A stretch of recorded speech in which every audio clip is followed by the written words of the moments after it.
Hello बच्चों, आपका स्वागत है हमारे यूट्यूब चैनल पीसी मैस्टिंग क्लासेस में। तो आज हम लोग का टॉपिक है बल। ठीक है, तो आज हम लोग पढ़ेंगे बल। बल क्या होता है। बल आपके लिए अभी नया नहीं होगा, बल आप लोगों ने पढ़ा होगा कि बल क्या होता है। तो आज हम लोग पढ़ेंगे बल और बल के सभी कितने प्रकार होते हैं, सभी टॉपिकों को आज हम डिस्कस करेंगे। तो चलते हम लोग बल को पढ़ते हैं। तो बल को इंग्लिश में बोला जाता है फोर्स। तो यहाँ पे लिख लेंगे, इसे लिखा जाता है इंग्लिश में फोर्स। इंग्लिश भी जानना बहुत जरूरी है, तो ये लिख लीजिए, इंग्लिश में इसे कहते हैं फोर्स। तो बल को इंग्लिश में बोलते हैं फोर्स। तो सबसे पहले हम इसकी परिभाषा की बात करेंगे। तो इसकी परिभाषा हम लोग लिखेंगे कि बल क्या होता है। बल एक वाह्य कारक होता है। पहले हम यहाँ पे परिभाषा लिखेंगे, फिर इसके बाद आपको हम एग्जाम्पल से यहाँ पे समझाएंगे। बस आपको बने रहना है हमारे इस वीडियो में। तो लिखेंगे बल, बल एक वाह्य कारक है, वाह्य कारक है, वाह्य कारक है जो स्थिर वस्तु को, स्थिर का मतलब रुकी हुई वस्तु को, ठीक है, स्थिर वस्तु को गतिशील, गतिशील का मतलब गति, गतिशील, गतिशील तथा गतिशील वस्तु को, शील वस्तु को स्थिर कर सकता है, स्थिर कर सकता है या करने का प्रयास करता है। ठीक है, स्थिर कर सकता है, है या करने का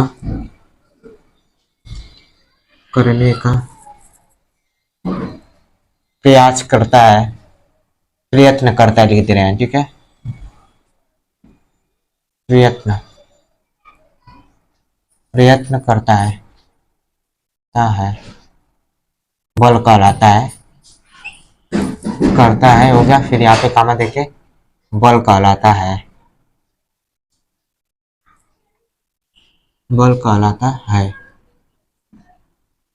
तो यही आपका परिभाषा होता है कि बल वह कारक है जो स्थिर वस्तु को गतिशील तथा गतिशील वस्तु को स्थिर कर देता है या प्रयत्न करता है, उसे हम लोग बल कहते हैं। तो परिभाषा से आप लोग को उतना समझ में नहीं आया होगा कि परिभाषा क्या है। तो अब हम लोग चलेंगे एग्जाम्पल पे। तो एग्जाम्पल से हम लोग समझेंगे कि बल क्या होता है।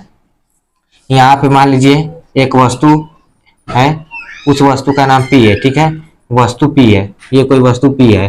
तो यहाँ पे कोई व्यक्ति है। आप लोग ने कक्षा 8 में या 7 में पढ़ा होगा कि किसी धक्का या खिंचाव को बल कहते हैं। तो यहाँ पे ये बल को हम लोग पढ़ेंगे, वो भी पुराने वाले डिफिनेशन के आधार पे। मान लीजिए कि ये वस्तु है, ये वस्तु है और यह व्यक्ति इस पे बल लगा, अरे इस पे धक्का दे रहा है, धक्का दे रहा है, यह वस्तु रुका हुआ है। ठीक है, वस्तु है रुका। ठीक है, यहाँ पे लिख देंगे रुका। तो कोई वस्तु है जो रुका हुआ है और इस व्यक्ति ने इस वस्तु पे जब बल लगाएगा, जब ये बल लगाएगा तो ये वस्तु चलना प्रारंभ कर देगी। हो सकता है कि ये वस्तु चलेगी और हो सकता है कि वो ये वस्तु चलेगी भी नहीं। जैसे कि मान लीजिए मैं किसी वस्तु पे बल लगाया, मान लीजिए कि मैंने इस वस्तु पे बल लगाया, पी वस्तु पे बल लगाया, तो पी वस्तु चलना प्रारंभ भी कर सकती है और ऐसा भी होगा कि नहीं चलेगी। तो यही होता है बल। तो हमारे द्वारा जो इस पे धक्का लगाया जाएगा ना, उसे हम लोग बल बोलते हैं। इस वस्तु ने इस पे धक्का लगाया तो ये रुकी, ये चले या ना चले उससे मतलब नहीं हमको, बस हमारे द्वारा इस पे धक्का लगाया जा रहा है ना, तो वही धक्का को हम लोग बल बोलते हैं। तो बल का क्या परिभाषा है। बल एक बाह्य कारक है। बाह्य का मतलब बाहरी कारक है, बाहर से लगता है, जो स्थिर वस्तु को गतिशील, जब इस पे हम बल लगाएंगे तो ये गति भी कर सकती है। ऐसा तो है नहीं कि रुकी रह सकती है। मान लीजिए कि मैंने एक बॉल पे एक फुटबॉल पे जब कोई खिलाड़ी होता है, ये कोई खिलाड़ी है, जब फुटबॉल पे ये किक मारेगा पैर से, तो ये बॉल तुरंत गति कर देगी, गति में आ जाएगी, मतलब तुरंत चलना प्रारंभ कर देगी। तो ऐसे हम लोग कह सकते हैं कि फुटबॉल के द्वारा हम लोग ने वस्तु पर, इस अरे व्यक्ति के द्वारा हम लोग ने फुटबॉल पे बल लगाया, तो इस कंडीशन में गति हो जाएगा, तो ऐसे हम लोग कह सकते हैं कि बल लगाएंगे तो जरूरी है कि नहीं कि वह वस्तु स्थिर है तो गति से ही करेगी, और गति में है तो रुकबे करेगी। तो ये आपको समझ में आ गया होगा कि बल एक वह कारक है जो वस्तु को जो स्थिर वस्तु को गतिशील कर सकता है। यहाँ पे गतिशील कर रहा है ना, कोई खिलाड़ी है जो फुटबॉल खेलता है, तो फुटबॉल खेलने वाला खिलाड़ी फुटबॉल को क्या करता है, धक्का देकर गति कर देता है, तो वही बल होता है। ठीक है, वही होता है बल। अब यहाँ पे आते हैं हम लोग दूसरे पार्ट पे, जैसे दिया है गतिशील वस्तु को स्थिर कर देता है। अब गति करने वाली वस्तु को कैसे स्थिर कर देता है, क्रिकेट आप लोग देखते होंगे, तो क्रिकेट में जो कैच करने वाला रहता है फील्डर, ये कोई फील्डर है, तो बॉल आता है उड़ के तो वो कैच कर लेता है। मतलब जब बॉल आता है तो कैच कर लेता है। बॉल में द्रव्यमान भी होता है और वेग भी रहेगा। द्रव्यमान और वेग रहेगा तो उसमें उसमें क्या बल रहेगा, और उसमें क्या रहेगा, उसमें बल क्या, उसमें वो उसमें गति रहेगी। तो बॉल में गति रहता है, तो बॉल में गति जब रहता है तो जो व्यक्ति रहता है, जो खिलाड़ी रहेगा, उस बॉल को कैच कर कर तो ऐसे कैच करता है, बल लगाकर उसे रोक देता है। ठीक है, तो यही होगा ये बल एक वह कारक है जो स्थिर वस्तु को गतिशील, यहाँ पे फुटबॉल को गतिशील कर दिया खिलाड़ी, और यहाँ पे फिर ये बॉल को कैच कर दिया। तो यही होता है बल का परिभाषा। तो बल का परिभाषा क्या होता है, बल एक वह कारक है जो स्थिर वस्तु को गतिशील तथा गतिशील वस्तु को स्थिर कर देता है। स्थिर कैसे कर देता है, यहाँ पे जैसे बॉल कैच करता है कोई खिलाड़ी तो बॉल को रोक देता है, गति में रहता है तो रोक देता है। मान लीजिए कि कोई मान लीजिए कि कोई वस्तु है जो गति करके आ रही है, तो हम उस पर बल लगाएंगे, उस पर धक्का लगाएंगे, उसे रोकने का प्रयास करेंगे, तो ऐसा तो है नहीं कि वो वस्तु रुकी जाएगी। फॉर एग्जाम्पल में आप लोग देख सकते हैं कि कोई ट्रक है, यहाँ पे कोई ट्रक या बस आ रही है, ठीक है, ऐसे बस आ रही है, तो हम इधर से इस पे, इधर आ रही है गति करके, तो हम इस पे बल लगाएंगे तो ये ट्रक रुकेगी नहीं, रुकेगी नहीं। मतलब उसमें अधिक बल है, मेरे में कम बल है, तो वो गति में रहेगी। तथा वो ऐसा भी हो सकता है वो हमें कुचल कर चली जाए।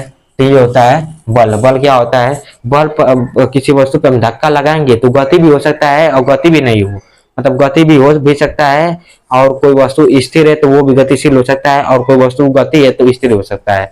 तो यही होता है बल वह कारक है जो स्थिर वस्तु को गतिशील तथा गतिशील वस्तु को स्थिर कर सकता है या करने का प्रयत्न करता है। यहाँ पे प्रयत्न करने का क्या महत्व है, मान लीजिए कि मैंने किसी वस्तु पे बल लगाया, यहाँ पर मैंने इस ट्रक पे बल लगाया, तो यह ट्रक जरूरी थोड़ा नहीं है कि रुक ही जाएगा, ऐसा तो है नहीं कि ये रुक जाएगा। मान लीजिए कि यहाँ पे भी फिर एक ट्रक है जो गतिशील नहीं है, यहाँ पे हम है, यहाँ पे कोई ट्रक है जो गतिशील नहीं है, हम इस पे बल लगा कर ट्रक को गति तो कर नहीं सकते हैं, लेकिन हमारे द्वारा इस पे कुछ धक्का लगाया जा रहा है, उसी धक्का को हम लोग बोलते हैं बल।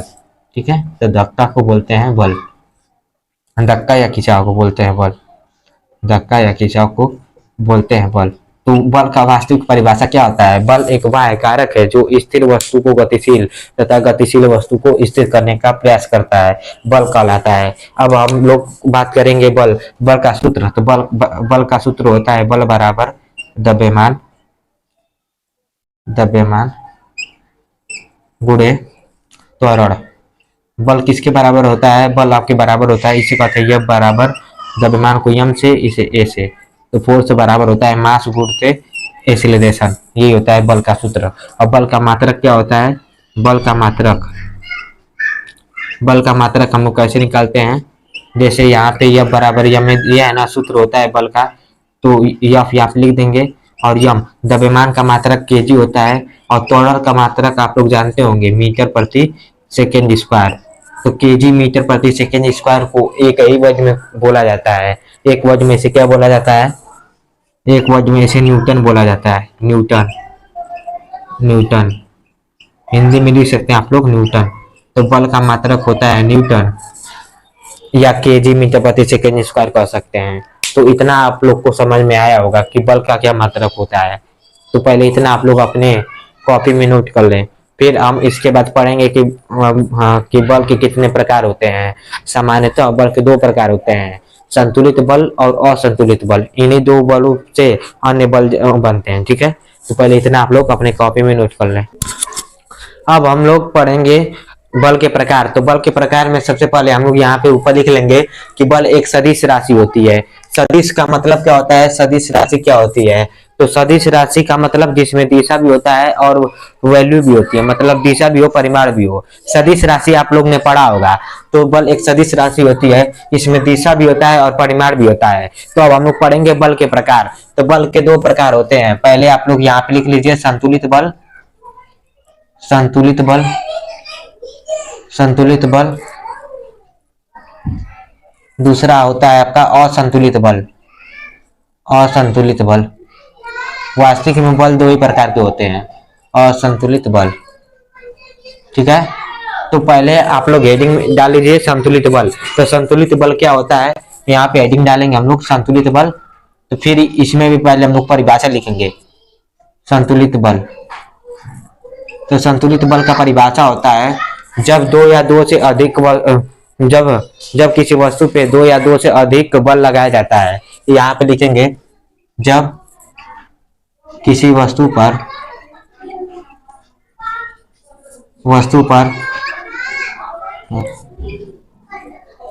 दो या दो से अधिक बल, दो या दो से अधिक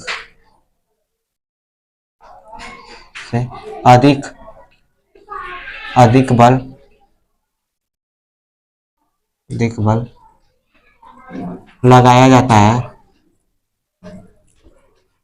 यहाँ पे लगाया है, ठीक है, लगाया जाता है।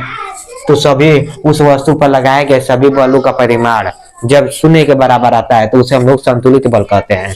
तो लिखा है जब किसी वस्तु पर दो या दो से अधिक बल लगाया जाए तो, ठीक है, तो उन सभी बलों का, उन सभी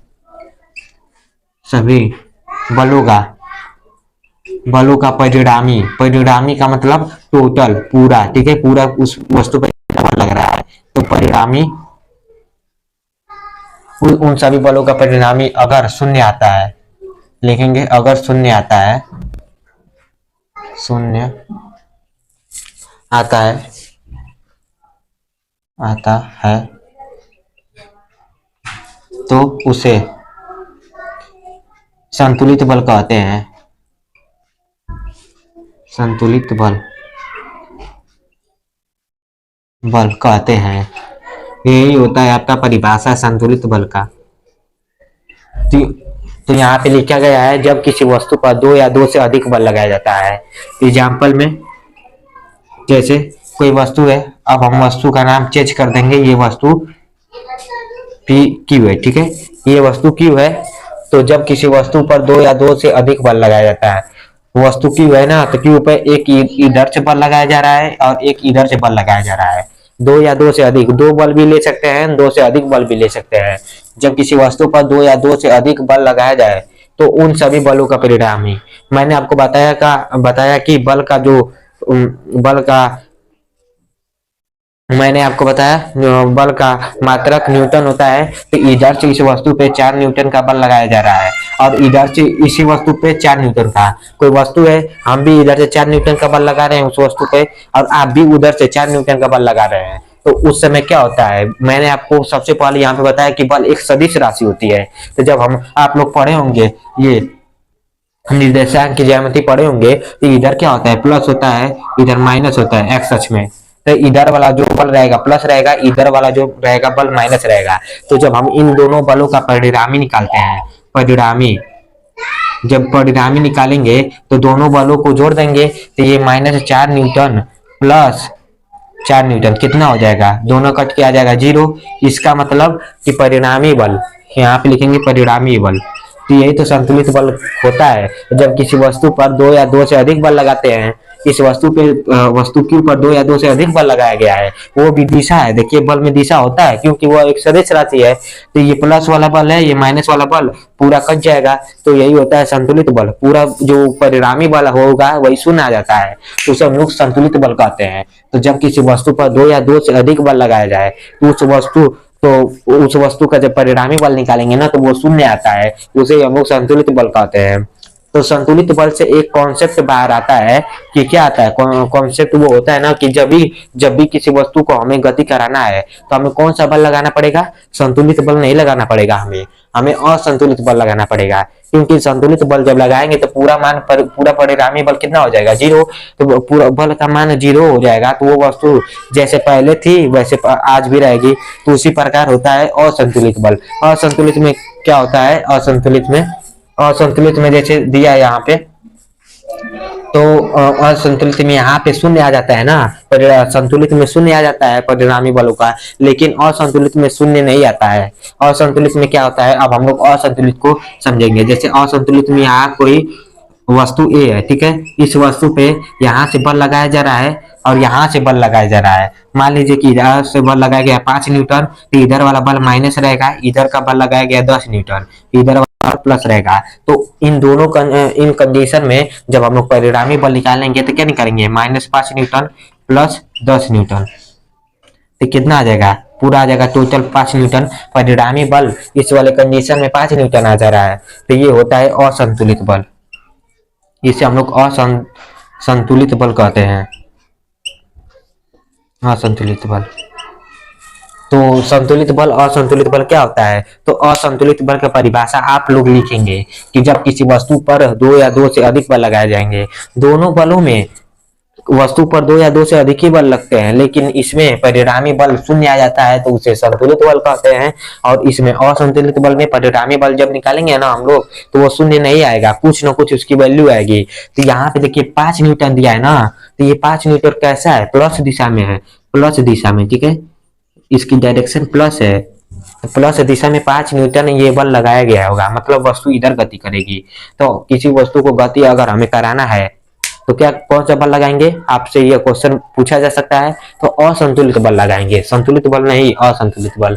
तो ये हो गया संतुलित बल का परिभाषा और असंतुलित बल का परिभाषा। आप लोग कमेंट में लिखेंगे कि जब किसी वस्तु पर 2 या 2 से अधिक बल लगाते हैं तो उन सभी बलों का परिणामी अगर शून्य ना हो, मतलब शून्य नहीं आता है, तो ऐसे बल को हम लोग बोलते हैं असंतुलित बल। तो असंतुलित बल समझ में आ गया होगा, तो आप लोग कमेंट में इसे लिखिएगा। तो आज के लिए इतना ही काफी है। Thank you for watching video.